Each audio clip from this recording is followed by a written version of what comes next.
안녕하세요, 명구입니다. 저번 여름 이적 시장 가장 핫했던 6번 미드필더인 마틴 수비멘디와 연결되고 있습니다. 수비멘디는 어떤 선수인지, 그리고 아르테타가 왜 원하고 있는지 같이 한번 보겠습니다. 이 영상을 만들게 된 이유를 먼저 보겠습니다. 사미 목벨에 따르면 이번 여름 이적에 매우 근접했다고 합니다. 이적료는 5,100만 유로, 약 766억 원 정도로 겨울 공격수 영입보다 수비멘디와의 계약을 우선적으로 처리하고 있다고 합니다. 아스날은 겨울에 바로 합류하기를 원했으나 소시에다드는 이번 시즌까지 수비멘디가 남아있기를 원한다고 합니다. 여름에 데려오는 대신 바이아웃이 아닌 할부로 데려온다는 얘기도 있습니다. 온스테인에 따르면 아르테타가 주도적으로 수비멘디 영입을 추진하고 있다고 합니다. 이 외에도 로마노와 여러 ITK들의 소식도 떴으니 유력한 것으로 보이기는 합니다. 마틴 수비멘디 99년생, 많지도 적지도 않은 만 25살의 나이로 기량이 만개할 때입니다. 스페인 국적으로 유로 2024 때 메리노, 라야와 함께 우승 트로피를 들었습니다. 포지션은 보통 6번 역할, 수비형 미드필더로 출전합니다. 중앙 미드필더까지 소화가 가능하고 유사시엔 센터백으로 기용이 가능할 정도로 수비력이 좋은 선수입니다. 키는 181cm로 크지도 작지도 않은 충분한 사이즈입니다. 오른발잡이지만 왼발도 서슴없이 사용할 정도라 양발이라고 봐도 괜찮을 것 같습니다. 소시에다드 성골 유스 출신으로 메리노, 티어니, 웨드고로와 같은 팀이었습니다. 특히 메리노와 소시에다드에서 약 4년 동안 호흡을 맞췄고 스페인 대표팀에서도 함께 활약하고 있습니다. 감독인 아르테타도 소시에다드 유스 출신으로 조금은 도움이 되지 않을까 싶습니다. 수비형 미드필더인 만큼 거칠거나 위험 구역에서의 파울로 경고를 수집할 가능성이 있는데 대부분의 시즌에서는 큰 문제 없이 카드 관리를 잘 해왔습니다. 부상은 크게 문제되지 않는 수준으로 한 시즌에 한두 번 정도, 기간은 그렇게 길지 않았습니다. 몸값은 데뷔 이후 꾸준히 올라 약 6천만 유로로 측정되고 있습니다. 먼저 장점으로는 수비라인 보호, 볼 배급, 포지셔닝 정도가 있습니다. 거친 태클도 서슴없이 하고 상황을 살펴보다 공간을 커버하는데도 능숙한 모습을 보여줍니다. 그리고 엄청 좋은 피지컬은 아님에도 지상경합, 공중경합 모두 높은 성공률을 보여줍니다.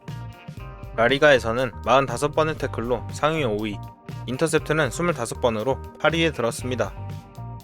가장 중요하다고 볼 수도 있는 볼 배급 능력, 공을 받자마자 뒤로 돌아 연결해주는 장면도 있고 본인이 공을 갖고 있지 않더라도 손으로 방향 지시를 해줄 정도로 경기를 읽는 능력이 있습니다. 라리가에서 822번의 패스, 약 85%의 성공률로 수비수를 제외한다면 패스가 굉장히 많은 편에 속합니다. 그리고 포지셔닝, 항상 주변을 살펴보고 좋은 포지션을 가져갑니다. 이 장면에서도 주변을 살펴보고 센터백 사이로 내려가 빌드업에 관여합니다. 본인의 움직임을 이용해서 패스길을 열어주는 경우도 많습니다. 팀을 위한 플레이가 몸에 배어있는 이타적인 선수입니다. 이 외에도 기본기가 탄탄하며 커버 범위가 넓고 전체적인 능력치가 높아 보입니다. 단점은 딱히 꼽을 정도로 있지는 않은 것 같습니다. 하나 아쉬운 점이 있다면 지공 상황에서 이선을 받쳐주는 움직임이 부족하다는 느낌을 받았습니다. 앞서 얘기했던 장점들도 화려하고 엄청나다는 느낌보다는 평균적인 수준이 높은 느낌이고 전술적으로 주어진 역할을 잘 수행할 정도입니다. 라이스는 6번과 8번, 파티는 풀백과 6번으로 써진 것을 감안하고 보시면 좋을 것 같습니다. 리그와 팀 차이도 있습니다. 이 스탯들을 비교한 걸 보면 수비멘디가 아스날에 채워줄 수 있는 부분이 보입니다. 먼저 라이스가 해줄 수 없는 전진 패스를 채워줄 수 있고 조르지뉴와 파티가 경합을 즐기는 스타일이 아니기 때문에 경합 부분에서 좋은 모습을 기대할 수 있겠습니다. 인터셉트와 슛 블락에서도 좋은 스탯을 보이는 걸 보니 상대의 움직임을 예측하고 행동하는 게 빠른 편이라는 걸 알 수 있습니다. 플레이 스타일에 관해 얘기해 본다면 파티는 탈압박과 빠른 볼 배급, 조르지뉴는 한 번에 전방으로 배달하는 창의적인 패스, 라이스는 전진성과 활동량을 활용한 8번 기용이 있었다면 수비멘디는 한 분야에서 특출나다는 느낌보다는 6번 역할에서 못하는 게 없는 든든한 느낌이라고 보시면 될 것 같습니다. 현재 아스날은 주전 6번 미드필더를 찾지 못했습니다. 22-23 시즌에는 파티가 자리를 잡았었지만 에이징 커브와 잦은 부상으로 신뢰를 잃었고, 조르지뉴는 이미 노장이었고 사실상 3옵션쯤 퓨터 역할로 왔다고 봐야 합니다. 라이스는 빈자리를 채우기 위해 6번과 8번을 오가고 있고, 메리노를 새로 영입했지만 아직까진 제대로 활용하지 못하고 있습니다.